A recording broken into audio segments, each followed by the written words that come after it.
Nurse Olivia Bennett had always believed that doing the right thing was its own reward. But what she never expected was that standing up for what was right could cost her everything she had worked so hard for. On a cold evening in late autumn, in a hospital bustling with urgency, she made a choice. A choice that left her jobless, humiliated, and alone. She would later wonder if it had all been worth it. But only 24 hours after her world had crumbled, the doorbell to her small apartment rang. And when she opened it, what she found standing on the other side would send shockwaves through her life and eventually across the world. Before we dive into her powerful story, if you're watching from somewhere around the world, comment where you're tuning in from.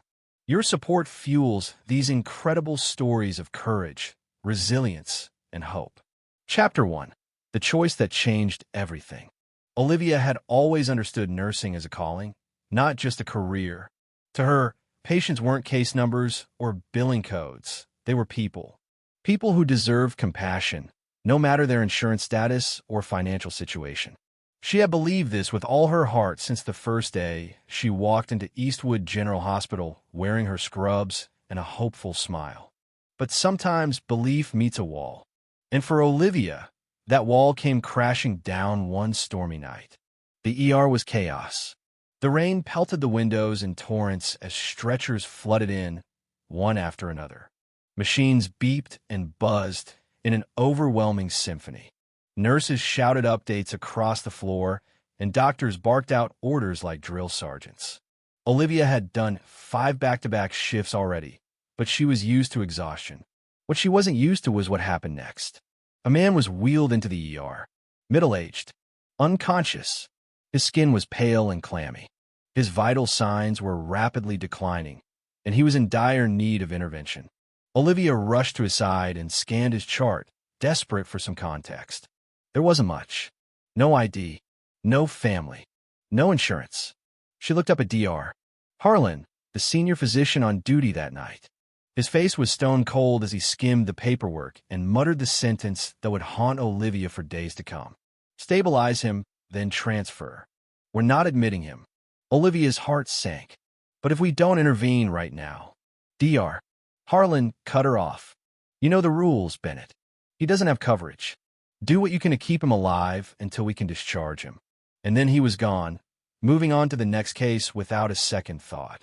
Olivia stood there for a moment, frozen. She'd seen this happen before, too many times. But something about this man, something in the way his hand trembled faintly as if reaching for something, someone tugged at her deeply. He didn't have anyone. No advocate. No family member to fight for him. Except her. Chapter 2. The Silent Act of Rebellion. She didn't think. She just moved. She adjusted his oxygen levels, hooked him up to the 4 that wasn't authorized yet, and administered the medication that the protocol forbade without clearance. Her hands were steady, though her heart thundered in her chest. She knew exactly what she was doing, and she knew it could cost her everything. But if she didn't do it, this man would die. Hours passed. Slowly, the man's color returned. His breathing evened out. By morning, he was stable enough to survive. Olivia had done what needed to be done, even if it meant breaking every rule in the book. She should have felt triumphant. Instead, dread settled in her stomach like a stone. Chapter 3. Consequences. The next morning, Olivia was summoned to the hospital administrator's office. The mood was grim. 2 men in suits, and the head of HR, sat stiffly across the table from her. Olivia Bennett, the administrator, Mr. Rollins, said flatly, "You went against hospital policy." "I saved his life," she replied calmly, though her hands trembled slightly beneath the table. "That's not the point, Mr. Rollins retorted. "We have rules in place for a reason." "And what reason is that?" Olivia shot back. "To decide who gets to live based on their insurance card." There was a silence so heavy it suffocated her. Minutes later, security escorted her out, her badge stripped from her neck, her career torn from her hands. She walked home in a daze, numb to the honking cars and bustling sidewalks around her. She had rent due in days, bills stacked on the kitchen counter, and no job. As she collapsed onto her couch that night, staring at the ceiling, The thought looped endlessly in her mind. Did I do the right thing? Would I do it again? She knew the answer. Yes. Every time. Chapter 4. The Knock That Changed Her Life. The next morning, Olivia barely had the strength to leave her bed. She had barely closed her eyes when the doorbell rang. It was too early for deliveries. Too early for anything. She hesitated, cautiously peering through the peephole. A man in a tailored navy suit stood at her door. Curious and cautious, she opened a crack. "Can I help you?" The man's face softened with relief as he saw her. His voice was calm, but there was an unmistakable tremor of emotion beneath it. "Miss Bennett, I believe you already have." She frowned. "I am sorry. I'm a man you saved." Chapter 5. A Stranger with Familiar Eyes. Olivia's breath caught in her throat as she looked at him closely. His eyes, she recognized them now. They were the same ones that had silently pleaded for her help in the ER. But he was different now, strong, healthy, alive. You're him," she whispered, stunned. He nodded. "My name is Lucas Whitmore."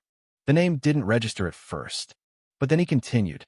"My father is Robert Whitmore, the billionaire philanthropist, head of the Whitmore Medical Foundation, an organization she had only ever read about in journals and press releases." She stared at Lucas as the realization washed over her. "You're his son?" Lucas smiled faintly. "I am. And because of you, he didn't lose me." Chapter 6. An Offer She Couldn't Ignore. Lucas ushered her into a sleek black car waiting at the curb. She said nothing during the ride, still dazed, but her mind churned with questions. The car stopped in front of an enormous glass building downtown. The sign out front read, Whitmore Medical Foundation. Inside, Olivia met Robert Whitmore himself. The man carried an aura of quiet authority, tempered by kindness.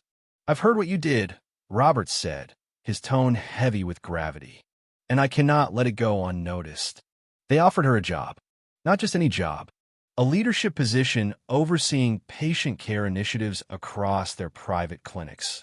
Places where no one would be turned away because of paperwork or insurance policies.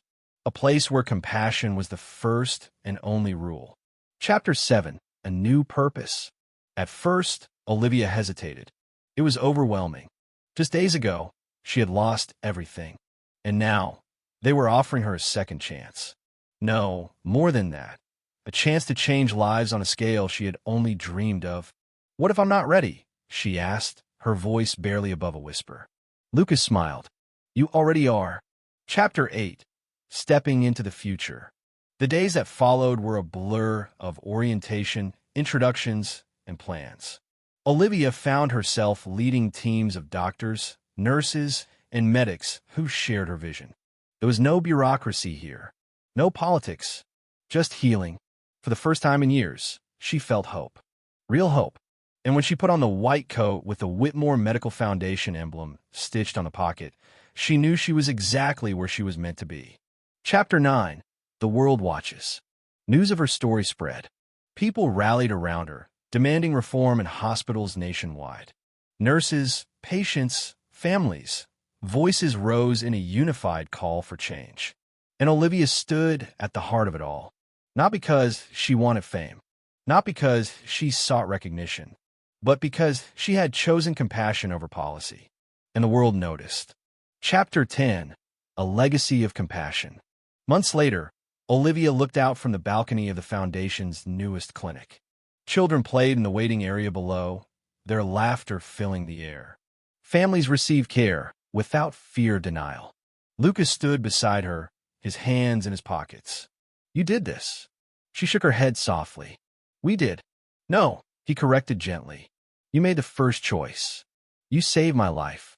And in doing so, she had sparked a movement that would change the world. Olivia Bennett had thought doing the right thing had cost her everything.